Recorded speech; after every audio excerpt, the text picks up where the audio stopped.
Signature Global presents Property Guru.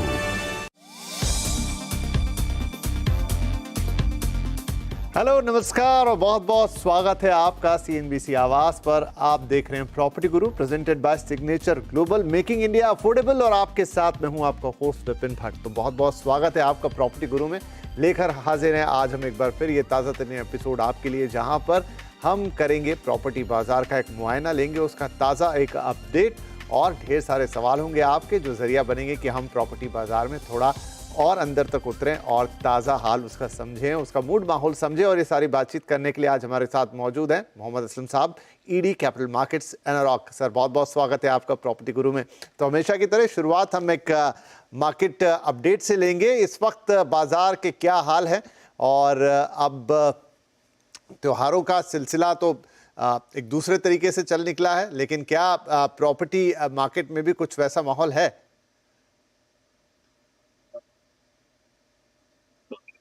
लेकिन of late और market का मेरे हिसाब से जो व्यू है, कॉन्शियस ऑप्टिमिज्म है एक्चुअली। अभी भी पॉजिटिव है मार्केट में, बिकॉज आप अगर नंबर ऑफ लॉन्चेस देखें, हमारी भी एक रिपोर्ट आई थी जो हम लोग पिछले दिनों में बात कर रहे थे कि काफी जो इन्वेंट्री थी वो काफी ऑफ टेक हो चुकी थी, और उसके बाद जो लॉन्चेस थे वो खत्म हो गए थे, मार्केट में सप्लाई कम था। तो लास्ट टाइम शायद हमने बात भी किया था कि सारे डेवलपर्स की तैयारी कर रहे हैं नए लॉन्चेस के लिए, नए लैंड डील्स हुए थे मार्केट में।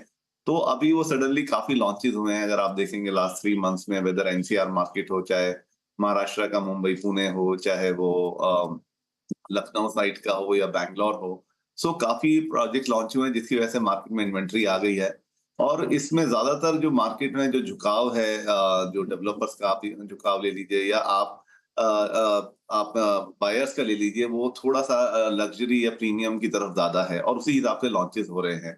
इस सब में मैं कहूंगा अफोर्डेबल थोड़ा सा पीछे रह गया है, और जिसकी मुझे लगता है काफी डिमांड है। और उसका मेरा कहने का रीजन भी ये है, क्योंकि जिस तरह से अभी हमने देखा है कि इनकम टैक्स में जो अभी एक राहत मिली है एक आम आदमी को, और उसके बाद अभी आरबीआई ने भी जो अपना रेपो रेट वगैरह कम किया है, उससे अभी हम लोग जो एक्सपेक्ट कर रहे हैं कि होम लोन रेट्स कम हो जाएंगे। तो उससे मुझे लगता है एक नई जान, जो एक मिड सेगमेंट और एक अफोर्डेबल सेगमेंट में है, जो बहुत रिक्वायर्ड थी, वो आ गई है। लेकिन उसकी तैयारी नहीं थी, तो मुझे लगता है कि वहां पे एक थोड़ा सा लैक होगा सप्लाई और डिमांड में। तो मुझे लगता है कि उसका रीजन यही रहेगा कि फिर अभी जो थोड़ा लग्जरी से कम है, वो वाले फ्लैट्स वगैरह बायर्स लेने की कोशिश करेंगे। साथ साथ इसमें एक दूसरा जो देखा जा रहा है, एक ट्रेंड देखा जा रहा है कि क्योंकि आरबीआई की तरफ से जो सिग्नल्स आ रहे हैं, या लोग जो बहुत ज्यादा ग्लूड है टू द मार्केट, उनको ऐसा लग रहा है कि जैसे रेपो रेट अभी कम हुआ है और आने वाले दिनों में और कम हो सकता है, तो शायद होम लोन रेट्स और कम होंगे। लेकिन वो जो गैप होता है रेपो रेट कम अनाउंसमेंट में और इफेक्ट आने में बैंक में, वो 1-2-3 महीने का टाइम लग जाता है, जैसे अभी लग रहा है। तो मुझे लगता है कि ये सब चीजें इस टाइम मार्केट में चल रही है, इसलिए मैंने बोला एक कॉन्शियस ऑप्टिमिज्म है मार्केट में अभी भी लॉन्चेस हो रहे हैं। जो आप अगर देखेंगे कि जो लोगों की वॉक इन है डेवलपर्स की साइड पे, वो काफी अच्छी है। जो अच्छे लोकेशन पे और अच्छे डेवलपर्स के प्रोजेक्ट्स लॉन्च हो रहे हैं, उनके लिए अच्छी डिमांड भी है। सो ओवरऑल अगर आपकी अफोर्डेबिलिटी में या आपके बजट में डील्स बैठ रही हैं, तो वो डील्स अभी भी काफी हो रही हैं। तो फ्यूचर भी मुझे ऐसा ही लगता है कि आगे आने वाले दिनों में, क्योंकि अभी जैसे हम अभी इतने ज्यादा ग्लूड हैं विद सोशल मीडिया और नेटवर्क और एवरीथिंग, की जी। कुछ भी अगर यूएस में छींक आती है तो हमें जुकाम हो जाता है। वही हम देख रहे हैं मार्केट में, स्टॉक मार्केट में जो चल रहा है इस टाइम। और अर्लियर पहले ये होता था कि स्टॉक मार्केट में से पैसा अगर कम होता था या निकाला जाता तो रियल स्टेट में आता था। तो अभी भी वही एक्सपेक्टेशन है, तो इससे तो लगता मुझे है एक कि बात आगे की। बताइए असलम साहब, जब आपने ये बात छेड़ी है कि कई एनालिसिस में देख रहा हूँ इन दिनों कुछ लोगों के कि ऐसी थ्योरीज की भाई पहले तो स्टॉक मार्केट, जो खास तौर पे लग्जरी सेल की बात है कि स्टॉक मार्केट में लोग काफ़ी पैसा बना रहे थे या कंपनियों में बड़े डिविडेंड बट रहे थे या वॉटेवर, और अभी क्योंकि स्टॉक मार्केट के साथ पिछले 5-6 महीने से एक ड्राइड अप जैसा माहौल है, इकोनॉमी का भी उस लिहाज से ऐसा कोई बहुत फ्लरिशिंग माहौल नहीं है, तो क्या लग्जरी सेल्स अब थोड़ी कम होती हुई दिखाई देंगी या उन पे एक बड़ा मेजर इम्पैक्ट आता हुआ दिखाई देगा? क्योंकि वहाँ तो सारे 10 CR, 15, 20, 30, 50 CR इस तरह की प्रॉपर्टीज बिक रही थी। 10 ईयर अबव की बात करूं तो मुझे लगता है कि उनको तो इकोनॉमी से डिफरेंट कुछ फर्क ही नहीं था, वो अपना चल ही रहे थे। मुझे लगता है आपकी जो बात है वो बिल्कुल बिल्कुल काफी बिल्कुल आप पॉइंट पे बात कर रहे हैं, लेकिन वो फर्क पड़ेगा मुझे लगता है 2.5 करोड़ 2 करोड़ 2.5 करोड़ से लेके जो 5 करोड़ की मार्केट है वो डेफिनेटली अफेक्ट होने वाली है, ऐसा मेरा व्यू है। क्योंकि जो स्टॉक मार्केट में लोगों का पैसा अटक गया है या वो निकाल नहीं पा रहे हैं, तो वो ही एक रीजन हो सकता है कि वहां पे शायद आप देख सके कि थोड़ा सा वहां पे आपको स्लो डाउन दिखे। लेकिन अभी जो मैंने पहला स्टेटमेंट ओपनिंग स्टेटमेंट मारा था कि आपने जो लॉन्चेस हो रहे हैं वो अभी भी टुवर्ड्स प्रीमियम और थोड़ा लग्जरी की तरफ ही हो रहे हैं जो लॉन्चेस हो रहे हैं। तो मुझे लगता है एक माहौल है जो मुझे लगता है by the time March and होगा और अप्रैल स्टार्ट होगा, हमारा जो first quarter of next financial year होगा, तो काफी चीजें क्लियर होंगी कि मार्केट किस तरफ जा रही है और आगे क्या होने वाला है। फिलहाल तो ये है कि अभी इसी उम्मीद के साथ कि मार्केट में सब ठीक रहेगा और जिस तरह से हमारी सेल्स चल रही थी जी वो जी। चलेंगी, उसकी चक्कर उसी तरह से मार्केट आगे बढ़ रहा है। चलिए ठीक है, बड़ा इंटरेस्टिंग होगा आगे चलते हुए किस तरह का सिनेरियो दिखता है। लग्जरी प्रॉपर्टीज जो काफ़ी चला रही थी मार्केट को, उनका क्या हाल होता है। इंटरेस्ट रेट नीचे आने लगे हैं तो जो लोग लोन पे खरीदते हैं या अपनी थोड़ी सेविंग से खरीदते हैं, वहाँ पर एक जो मिड सेगमेंट या अफोर्डेबल हाउसिंग, वहाँ पे क्या टर्न अराउंड आता है, ये सारी चीज़ें इंटरेस्टिंग होगी। यानी कुछ अब होता हुआ नजर आएगा रियल एस्टेट मार्केट में, राइट। लेकिन सवाल जवाब का सिलसिला शुरू कर देते हैं। राजेश अग्रवाल हमारे पहले कॉलर हैं फ्रॉम बेंगलुरु। राजेश जी, स्वागत है आपका, क्या पूछेंगे आज? हाँ, नमस्कार जी। मैं राजेश अग्रवाल बोल रहा हूँ बेंगलोर से। हाँ जी। सर, मेरे पास एक प्रॉपर्टी है कोल्टे पाटिल की सागा उत्सव, जो कि हेनूर में है। और ये मैंने 2014 में बुक किया था और 2017 में मुझे पोजीशन मिला था। ओके। तो मैं ये जानना चाहता हूँ कि अभी इस प्रॉपर्टी से मुझे निकल के और किसी प्रॉपर्टी में जाना चाहिए और इसका इस समय मार्केट वैल्यू क्या है और इसका एप्रिसिएशन का क्या स्कोप है। अब क्योंकि ये 7 साल पुरानी प्रॉपर्टी हो गई है, तो मुझे इस एरिया का थोड़ा डेवलपमेंट प्रोग्रेस और क्या इसमें फ्यूचर है उसके बारे में जानना था। ठीक है जी, तो इसका आपने जो कॉस्ट प्राइस है वो क्या रहा आपके लिए, आपके एंड पर? सर, मैंने ये 2014 में बुक की थी, 17 में मुझे पोजीशन मिला था, तो अराउंड 56 के आसपास मुझे टोटल पड़ा था उस समय। ओके। बट अभी बेंगलोर में रेट काफी बढ़ गए हैं, तो मैं ये जानना चाहता हूँ कि अभी मुझे करीब 1.1 के आसपास प्राइस मिल रहा है इसका। ठीक है, तो मुझे जस्ट इसमें प्रॉपर्टी बेच के नई प्रॉपर्टी में जाना चाहिए, इसे रखना चाहिए? जरूर, बहुत बढ़िया सवाल है ये असलम साहब। बहुत सारे हमें इसमें इन डेप्थ देखने के लिए मिलेगा कि इन्होंने एक प्रॉपर्टी ली 2014 में और 2017 आते आते इनको पोजीशन मिला।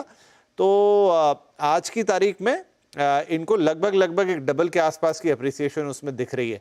तो क्या करना चाहिए इस प्रॉपर्टी में, और क्या अभी जिस तरह से अप्रिसिएशन हुए हैं, चाहे हम दिल्ली एनसीआर की बात करें, टू एन एक्सटेंट मुंबई की बात करें, बेंगलुरु का भी यही हाल है, तो क्या प्रॉपर्टी मार्केट ने पिछले 5-7 साल में फिर से वही दौर हल्का सा देखा है, वो 2005-6 वाला से लेके जो रिसेशन के पहले तक, जब प्रॉपर्टी प्राइसेस डबल तक भी हो गए थे लोगों के, कई जगह तो 3-3 गुना भी हो गए थे।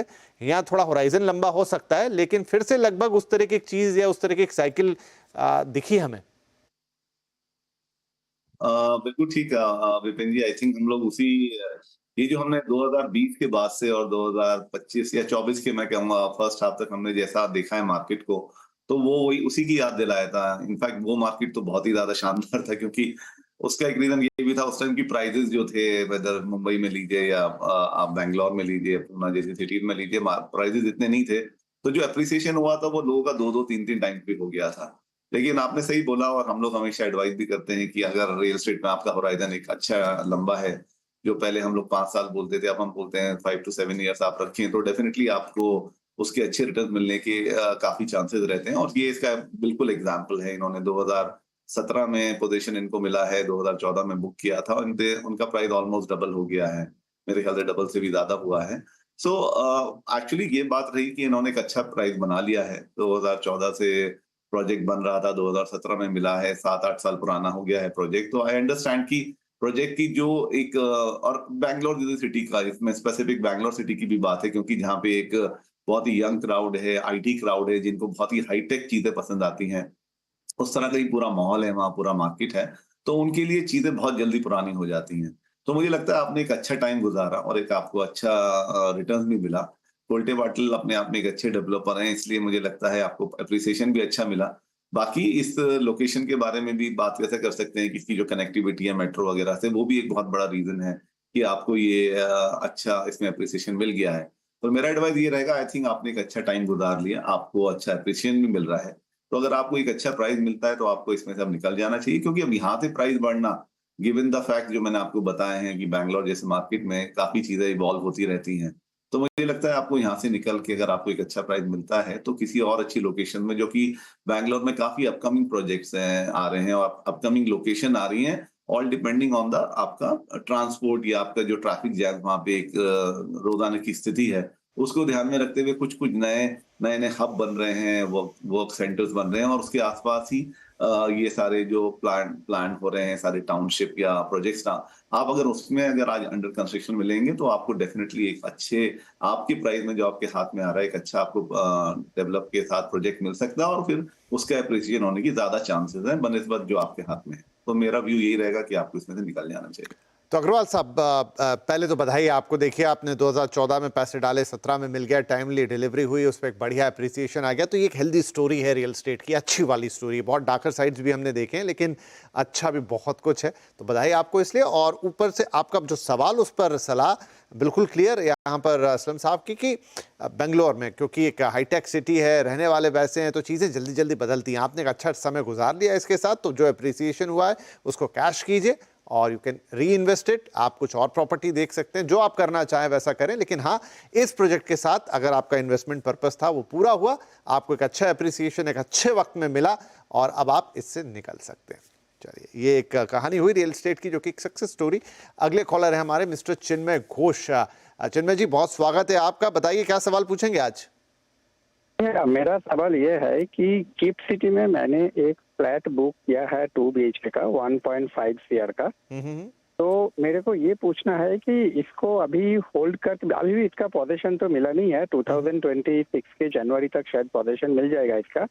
तो मेरे को ये लॉन्ग टर्म के लिए होल्ड करना चाहिए फॉर इन्वेस्टमेंट पर्पस या सेल ऑफ कर देना चाहिए? इसका क्या फ्यूचर अभी दिखने को मिल रहा है गिफ्ट सिटी में? अच्छा, तो मुझे जरा अपना कॉस्ट प्राइस बताइए।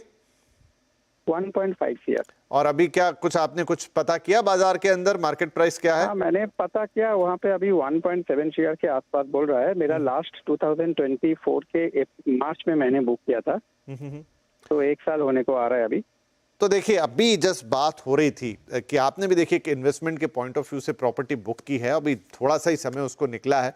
असलम जी से हम बात करेंगे। तो असलम साहब, गिफ्ट सिटी की बात हो जाएगी इसी बहाने, और चिन्मय जी ने अभी किया है और उनको ठीक है कि एप्रिसिएशन उसमें नजर आ रहा है, लेकिन गिफ्ट सिटी के फ्यूचर को देखते हुए और इन जनरल जो अभी आप सलाह दे भी रहे थे कि भाई एक बार आपने प्रॉपर्टी में इन्वेस्ट किया, थोड़ा ग्रो करने का टाइम तो उसे दीजिए, and looking to the Gandhinagar things, क्या इन्हें इसमें रुकना चाहिए? कैसे देखें इस सिचुएशन को?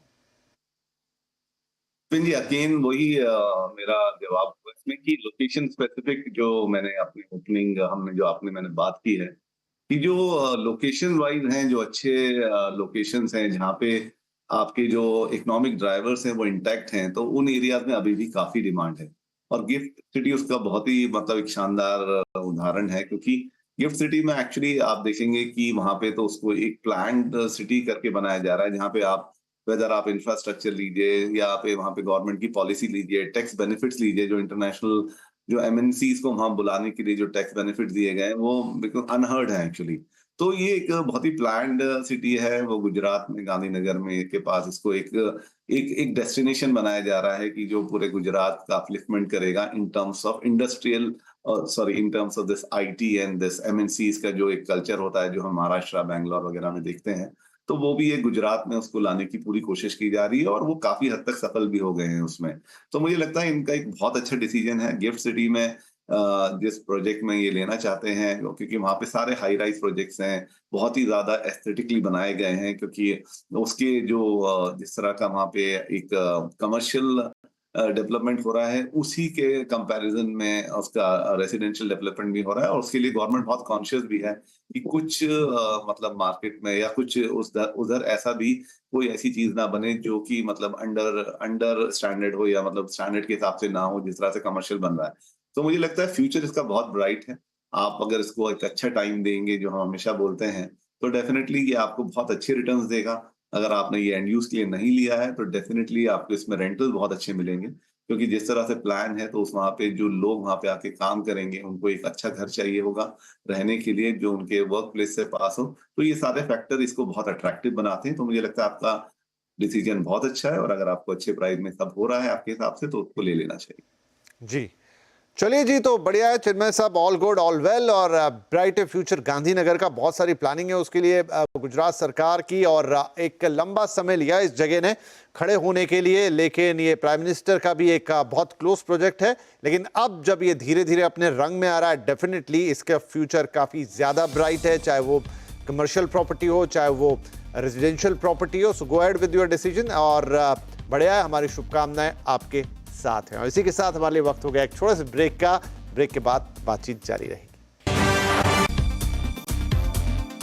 Welcome back. सीएनबीसी आवाज पर जारी है आपका मनपसंद शो प्रॉपर्टी गुरु, जहां पर बड़ी इंटरेस्टिंग बातचीत हुई ब्रेक से पहले। इन्वेस्टमेंट को लेकर काफी सवाल थे, और कैसे लोगों के इन्वेस्टमेंट, अच्छे इन्वेस्टमेंट देखिए, उन्हें काफी फायदा भी दे रहे हैं, डबल भी प्राइस हो रहे हैं, उससे भी ज्यादा हो रहे हैं, and with in a good period of time. तो चलिए कुछ और सवाल लेते हैं। यहाँ पे एक ईमेल है मेरे पास, वो है मिस्टर हंस प्रताप सिंह का, और वो बोल रहे हैं प्रोजेक्ट है सारा सिटी, लोकेशन है चाकंड पुणे, और ऑलमोस्ट 600 स्क्वायर, 550 से 600 स्क्वायर फीट के बीच का एक 1 BHK है। प्राइस जो है 9 लाख, अभी 16 लाख हो गया है। 2011 में इन्हें पोजीशन मिला था, और देखिए यहाँ पर भी वही सवाल है, 9 लाख का खरीदा, 16 लाख का हो गया, अभी थोड़ा और इंतजार करें या फिर इससे निकल जाएं। तो सर आज तो काफ़ी सारे सवाल एक ही लाइन पर आ रहे हैं। अब लोगों को लग रहा है शायद कि इन्वेस्टमेंट जितना कर दिया, जितना बड़ा, अब उससे थोड़ा निकलने का टाइम है। आई डोंट नो ये सेंस क्यों और कहाँ से आ रहा है, लेकिन सवाल एक लाइन में ऐसे ही हैं। क्या करना चाहिए हंस प्रताप जी को? नहीं विपिन जी, एक्चुअली मार्केट में जब चारों तरफ इस तरह से हो रहा है, और मैंने आपको जो पहले बोला था कि जो लोगों का जो अभी एक्सपोजर है सोशल मीडिया पे, जो वो स्टोरीज पढ़ते हैं, देखते हैं, तो उससे काफी फर्क पड़ गया है लोगों की डिसीजन मेकिंग के लिए। क्योंकि अभी वो ऐसा नहीं है कि वो एक कोने में या किसी एक शहर में एक जगह उन्होंने घर ले लिया है और वो उसी के आसपास के इलाके को ही देख रहे हैं। अब वो कंपेयर कर रहे हैं दूसरे सिटीज में क्या हो रहा है, या जैसे हम पूना की बात करें, क्योंकि ये लोकेशन चाकंद पूना में है, तो चाकंद से पूना में और भी एरियाज हैं जो चाकंद एक टाइम में काफी हॉट लोकेशन था, जो अभी भी है फॉर इंडस्ट्रियल लॉजिस्टिक हब्स के लिए। लेकिन और भी पूना में एरियाज अभी आ गए हैं जो कि आई थिंक इनको अच्छे रिटर्न दे सकते हैं। तो उनके लिए भी मेरी सलाह यही रहेगी विपिन जी की 9 लाख में दिया था आपने, 16 लाख हुआ, तो आई अज्यूम कि डेफिनेटली कुछ ऐसी लोकेशन है विद इन चाकंद ऑल्सो की जहाँ प्राइस आपका एटलीस्ट डबल भी नहीं हो पाया है, जबकि आपने 2011 से लिया था। क्योंकि चाकंद तलेगांव एरिया में जो कि मार्केट थोड़े स्लो थे, लेकिन उसमें भी लोगों ने डबल तो एटलीस्ट पैसा किया अगर उनका इतना होल्डिंग पीरियड रहा होगा तो मुझे लगता है कि आपको इसमें से फौरन निकल जाना चाहिए, क्योंकि आई एम श्योर कि वो उसका जो स्टेटस या जो सिचुएशन होगी या कंडीशन होगी प्रॉपर्टी की, वो भी अभी 15 साल में काफी खराब हो चुकी होगी। तो आपको, मुझे लगता है, ज्यादा प्राइस तो नहीं मिल रहा है, 16 लाख आपको आ रहा है, लेकिन आप 16 लाख का एक कॉर्पस लेके, थोड़ा उस पे लोन लेके, आप अगर पूना के वेस्टर्न पार्ट में ही रावेत या किबले या उर्सी एरिया में आप देखेंगे, या मामूडी एरिया में देखेंगे, क्योंकि आप वेस्ट में, इसलिए मैं वेस्ट के ही नाम सजेस्ट कर रहा हूँ, उस एरिया में आपको एक 1 BHK, क्योंकि कुछ लॉन्चेस हैं 1 BHK के उधर, या आप रीसेल में भी चेक कर सकते हैं। तो अगर आप उसमें लेते हैं तो डेफिनेटली, क्योंकि वेस्ट जिस तरह से इंफ्रास्ट्रक्चर के मामले में इंप्रूव हो रहा है, उसकी कनेक्टिविटी मुंबई से बढ़ती चली जा रही है, काफी चीजें इनिशिएटिव हो चुके हैं, तो मुझे लगता है वहां पे अप्रिसिएशन आपको फास्टर मिलेगा, और उसमें आपको ये जितना टाइम आपको यहाँ लगा है उससे ज्यादा कम टाइम में आपको ज्यादा अप्रिसिएशन यहाँ हो सकेगा। तो मेरी सलाह यही होगी कि आप उसको फौरन बेच के दूसरी जगह इन्वेस्ट कर सकते। ठीक है साहब, तो निकल जाइए और चिन्मय भाई, और उसको बेच के आप दूसरी जगह, माफ कीजिए हंस जी, उसको देखकर आप दूसरा कुछ ले सकते हैं। आप क्विकली कॉलर ले लेते हैं। हमारे साथ है mister Abhishek Dadhich from new Delhi. Abhishek ji, स्वागत है आपका, सवाल बताएं प्लीज। नमस्कार सर। नमस्ते। मैं प्रोफेसर हूँ Delhi pharmaceutical science and research university में, और दिल्ली में कार्यरत हूँ। और मैंने मेरे लोकेशन से ग्रीनफील्ड फरीदाबाद जो है वहाँ पे लोकेशंस देखी है, खुद के पर्पस से, रेजिडेंस पर्पस से परचेज करना चाहता हूँ। ओके। लेकिन जो प्रॉपर्टी की रेट्स जो हैं, क्या वो अप्रिशिएबल होंगी फ्यूचर में, या फिर मुझे नहर पार फरीदाबाद में देखना चाहिए? ये मेरा सवाल। ठीक है जी, अच्छा सवाल है। नहर पार, काफी दिनों बाद ये नाम सुना, वंस अपॉन अ टाइम बहुत चर्चा हम करते थे इसकी, नहर पार फरीदाबाद। तो फरीदाबाद भी एक बड़ा ही टिपिकल प्रॉपर्टी मार्केट रहा है असलम साहब, एक समय बहुत डल, फिर वो थोड़ा वापस से कलर में आया, अभी भी उसके लिए चीज़ें हो रही हैं। तो इन्होंने ग्रीनफील्ड देखा है फरीदाबाद में। अब इनका सवाल ये है कि जो प्राइस पॉइंट 80 लाख में इन्हें मिल रहा है, क्या ये प्राइस पॉइंट एप्रिशिएबल होगा या फिर इन्हें नहर पार जाके कुछ और प्रॉपर्टीज देखनी चाहिए? एक्चुअली पैसा आप इन्वेस्ट कर रहे हैं तो मैं ये नहीं कहूंगा आप ग्रीन फील्ड पे ही जीरो डाउन हो जाइए।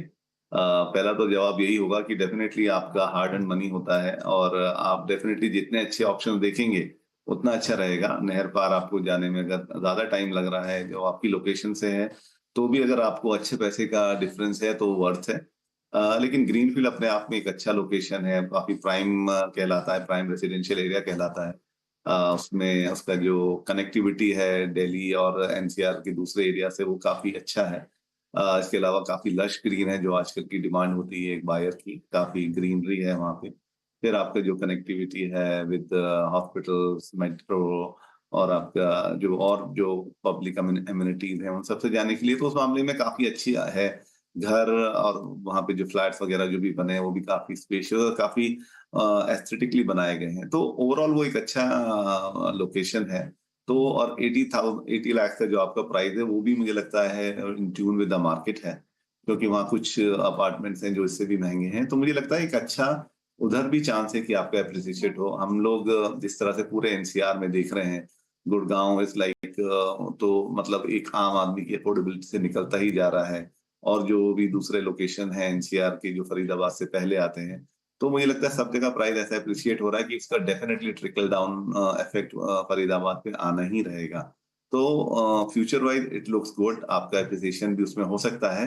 But I think main reason है कि आप एक जगह काम करते हैं, उसमें आपकी क्या कन्वीनियंस है, ऑल डिपेंड्स ऑन दैट।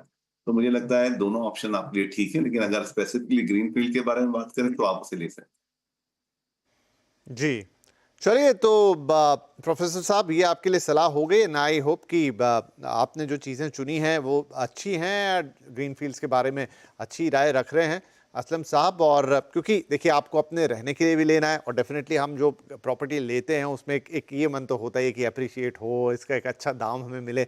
वो चीज़ मन से कैसे जा सकती है, क्योंकि ये एक ऐसी इन्वेस्टमेंट ही है। असलम साहब क्विकली एक सवाल मैं पूछना चाहता हूँ अभी, क्योंकि आज बहुत सारे ऐसे सवालात आए इसलिए मेरे मन में कि एक एरिया है समझ लीजिए, और आपने कहा कि चूंकि जैसे बेंगलुरु का एग्जांपल हम ले रहे थे, अच्छा फ्लरिश्ड एरिया है, वहाँ पे नई नई प्रॉपर्टीज़ आ रही हैं, लेकिन उसी इलाके में कुछ पुरानी प्रॉपर्टीज़ भी हैं। तो जब नई प्रॉपर्टी आती हैं, नए प्राइस पॉइंट पर आती हैं, उनका फ़ायदा पुरानी प्रॉपर्टीज़ को मिलता है या उल्टा और नुकसान होता है उन प्रॉपर्टीज़ को कि क्योंकि नया ऑप्शन आ रहा है तो उनके पास कोई नहीं जाता? ये समीकरण कैसे काम करता है? सर अगेन डिपेंड करता है कि आप वो जो पुरानी प्रॉपर्टी थी वो किस डेवलपर ने बनाई है। ऑल डिपेंड ऑन दैट कि उसकी क्या क्वालिटी है। और क्योंकि पुरानी है तो उसका एक मार्केट रेट ऑलरेडी स्टैब्लिश हो चुका होता है। उसकी जो अच्छी या बुरी बातें हैं, यादव प्रोजेक्ट अच्छा है तो लोग उसके लिए बहुत ईगर रहते हैं कि अगर वहाँ रीसेल में भी मिलता है तो मैं रेडी हूँ। या प्रोजेक्ट मेडियोकर है कि अगर कोई और अच्छी प्रोजेक्ट उस एरिया में आ जाता है तो मैं किसी और प्रॉपर्टी को भी, नई प्रॉपर्टी को ले सकता हूँ। तो all depends on that. But most of the time जो हमने देखा है, क्योंकि रियल एस्टेट है, और अगर आपको एक लाइव एग्जांपल ही दिया जाए तो आप मुंबई ले लीजिए। मुंबई में अगर आप देखेंगे तो let's say for example Andheri east area for example, तो वहां पे ऐसी ऐसी प्रॉपर्टीज हैं कि आप सोचेंगे कि इसके मैं कहाँ से 5 करोड़ 6 करोड़ रुपए दूं, जबकि उसकी प्रॉपर्टी की हालत इतनी खराब है। लेकिन ठीक है, रियल एस्टेट मार्केट है, उस एरिया का प्राइस ही वो है। लोकेशन, तो आप फिर उस जगह एक जैसे लोकेशन का है, लोकेशन है, फिर देन आपको मुंबई में रहना है, अंधेरी में रहना है, आपके वर्क प्लेस के पास है, या आपको बोरीवली में जाके 2.5-3 करोड़ का नया फ्लैट लेने से अच्छा है 4 करोड़ का मैं अंधेरी में ये फ्लैट ले लूं। तो all depends on the location कि मेरा क्या, अभी मुझे रहना क्या है और मुझे रोज का जो मेरा कम्यूट है उसका मुझे देखना है, या मेरे और फैक्टर हो सकते हैं, वर्क फ्रॉम होम या सॉरी मेरा distance from my work place, वो सब की बात है। तो सर वही होता है। लेकिन मोस्ट ऑफ द टाइम फायदा होता है नई प्रॉपर्टी लाने के लिए, क्योंकि जब उनके प्राइस बड़े होते हैं तो जो भी रीसेल प्रॉपर्टीज के प्राइस है वो भी बढ़ जाते हैं अकॉर्डिंगली। तो मोस्ट ऑफ द टाइम उनको फायदे। राइट, तो ये कुछ चीज़ें हैं, क्योंकि बहुत सारे सवाल ऐसे हैं कि मैंने प्रॉपर्टी ली है, बेच दूं, वहाँ नया लॉन्च, ये वो, तो ये समीकरण भी काम करते हैं। लेकिन अगेन ये बात सिद्ध होती है कि रियल एस्टेट के अंदर अगर कोई एक चीज़ है जो कि हीरो है तो वो है location, location and location. Right. Properties का भी उतना इंपॉर्टेंस है, लेकिन लोकेशन शायद उसको थोड़ा सरपास कर जाती है। हाँ, अच्छे प्रोजेक्ट में घर लेंगे उसकी वैल्यू हमेशा आपको, या उस पे जो प्रीमियम है वो हमेशा आपको ज्यादा मिलेगा। बहुत धन्यवाद असलम सर। तो मजेदार बातें हुई आज, अच्छे सवाल भी हो गए और कुछ अच्छी बातें भी आपके साथ कर ली। आई होप हमारे दर्शकों को भी पसंद आई होगी। तो हमेशा की तरह आपको भी धन्यवाद देते हैं कि आप हर हफ्ते हमें अपने सवाल भेजते हैं। तो यूं ही भेजते रहिए pg@moneycontrol.com पर, हम आपके सवाल लेते रहेंगे। अपना फोन नंबर जरूर लिख दीजिए करें, ताकि हम तो आपसे थोड़ी और इंक्वायरी ले लें, ताकि आपको एक अच्छे से अच्छा जवाब मिले। तो इस हफ्ते के लिए इतना ही, अगले हफ्ते आपसे फिर मुलाकात करेंगे। तब तक अपना ख्याल रखिए, टेक केयर।